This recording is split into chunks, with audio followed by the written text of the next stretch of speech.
ever notice how sometimes when you get action figures based usually on comic books or sometimes movies too, they don't quite look like the source material? And I'm not talking about like Ponda Baba Walrus Man here. I'm just saying, well, like slight things, like Kane here. Why is it that he doesn't quite match the source material? Well, there's actually multiple good reasons for that. Three of them, in fact. Let's jump in and talk about why action figures sometimes don't quite match their source material and the business and logical reasons, logical, why that is.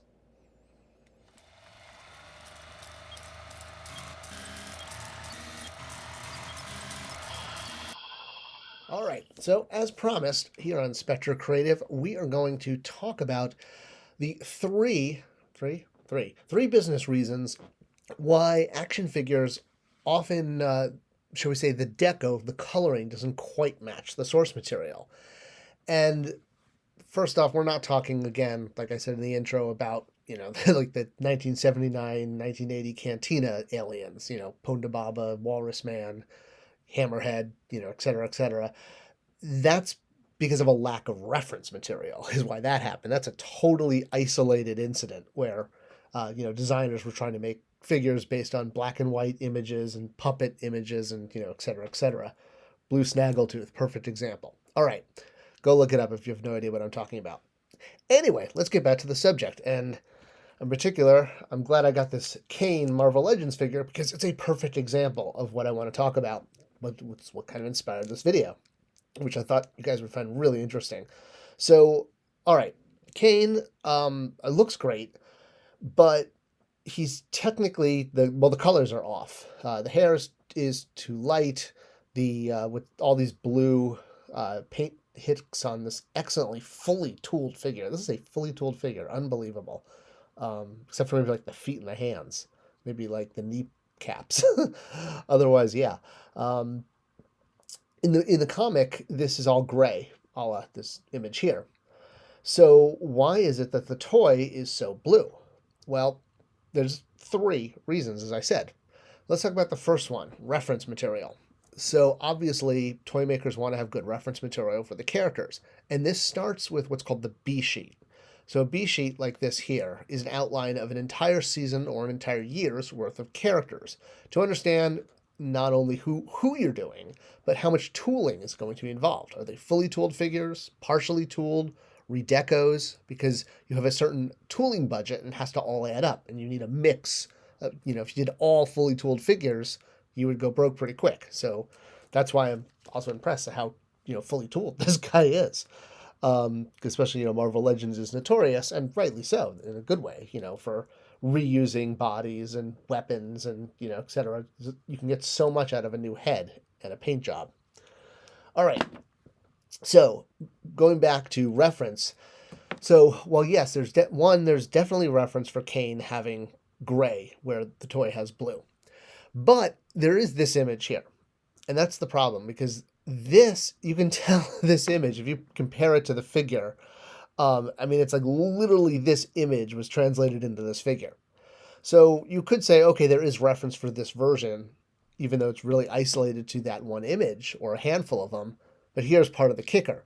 That image is the image for Kane on Marvel.com and on Wikipedia. Wikipedia probably picked it up from Marvel.com or maybe vice versa. But either way, I could see the marketing team and the design team when they're putting together the B sheet, they're gonna pulling that image. That's like I think that's actually the first image that you get with a Google search for him, or either way, it's the one officially on Marvel.com. So that one, if you start off with reference material that's not correct, you're forever will that dominate your destiny. It's amazing. I've seen incorrect decos used on B sheets, and then the toy comes back and we're like, oh shoot. Or it's the other way around where like a different version of the figure gets made from the one that was on the B sheet. And you get the skull pack like, wait a minute, we were doing this. We weren't doing that version. Didn't you see the B sheet? Oh, I thought the B sheet was, to be interpreted. Like, no, that's the point of the B sheet, is to try to control this stuff and to provide that reference. So I'm guessing that Hasbro had for this figure on their B sheet that one image where, it literally looks like that figure that image come to life. I mean, I haven't seen the wind-blown cape this much since, the Aquaman that we did in DC Signature, even though that was water blown, or maybe that the Psylocke Electra Toy Biz figure with hair being blown to the side. But so yeah, so that's reason number one is the reference material, and if again, you can absolutely tell that this figure has just come to life from that one image.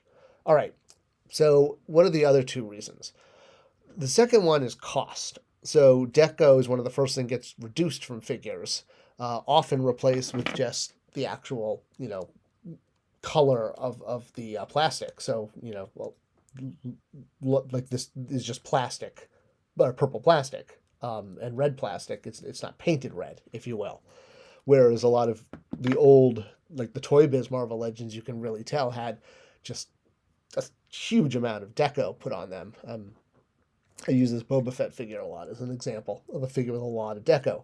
So to get a figure on cost, one of the two things you can take out are plastic or deco. Plastic meaning lose an accessory, deco meaning lose deco hits.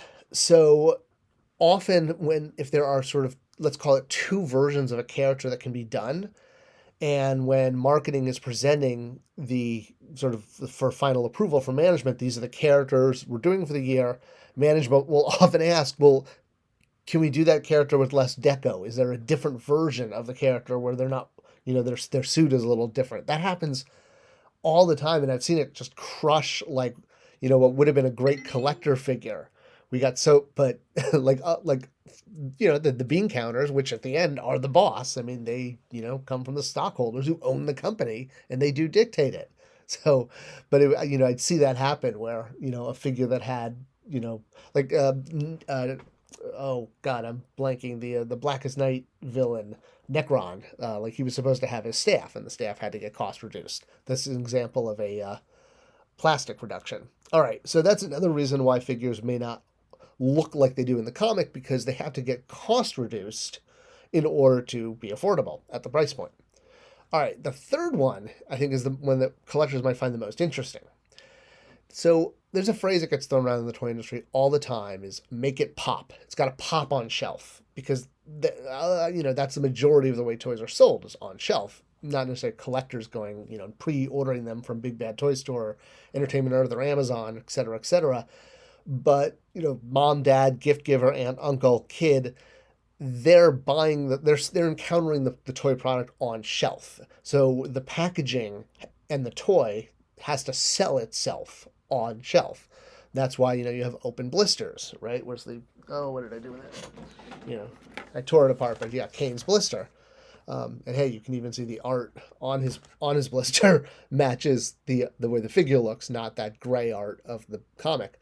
All right, so before I get totally off track, when we're talking about something popping, so what that means is the package or the figure, they want it to really stand out. And there's definitely a good possibility that, as I squeeze him back into his ruined, I'm not a package collector, you can tell, or rarely. All right, so seeing as how he would look in package, the blue definitely pops. I mean, if this was gray, it would get lost a lot more. So there's a very good chance that this figure was changed specifically. They may have even been looking at two different decos. I could see this because I've been in these meetings, on a giant computer screen, a PowerPoint with two images, one, of each acceptable deco of Kane, if you will. Again, we're using him as the example. And they could be like, oh, go with that one because it will pop on shelf more, even though that one has more, made more appearances, if you will. So this was something that also came up huge in Hot Wheels when I worked on Hot Wheels, because they would want to make sure there were lots of different silhouettes available in one assortment. It wasn't just all race cars or all delivery trucks or all jets or, with planes or something, whatever it was, Jeeps. So you wanted to have lots, because you saw, the Hot Wheels car is on a, do I have some here? Oh, let's see, turn. Oh, I do. Haha. So yeah, so Hot Wheels cars, they're displayed like this on shelf. And so very deliberately you want them to pop, and the silhouette was one of the things you could use to do that. And with action figures, it can be color choices because they stand out. There's a lot there's a lot more product here than there's here, as far as seeing it. So he becomes a billboard to sell himself as a toy, and the blue and the hot pink may very well have been done to increase sales. All right, and hey, it always opens the door for a repaint later in more darker, comic accurate colors sold exclusively at a convention or someplace where it doesn't have to sell itself off shelf to kids. All right, so there you go. Those are the 3 reasons why figures often get changed: reference, cost, and the ability to pop and sell at retail. Hope you enjoyed this video. If you did, please tell others and share this. It's the best way to support this channel, and I appreciate it. All right, Scott Toy Guru Neitlich from Spectra Creative, and I'll see you guys in the next video.